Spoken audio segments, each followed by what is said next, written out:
The goal with this activity is to work on your lower body power. Here's what you're going to do. Get yourself a barbell, get some weights on there, and you're going to start with a hang clean first. And so with this, you want a slight bend in the knees. You're going to slide the bar down. As you do so, you want the hips to go back a little bit without the knees locking, like so.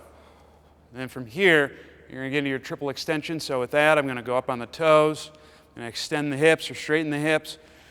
Shrug the shoulders up. I'm going to jump as high as I can, so I essentially throw the bar onto my shoulders like so. Now that I'm here, I'm going to do the jerk position. So with that, I'm going to make some adjustments as needed.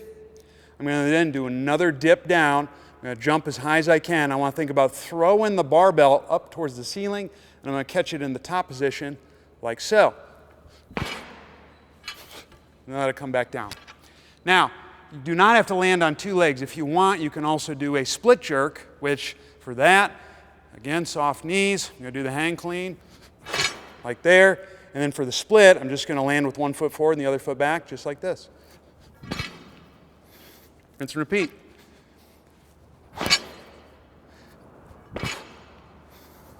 One more. That's how it's done. Give it a shot.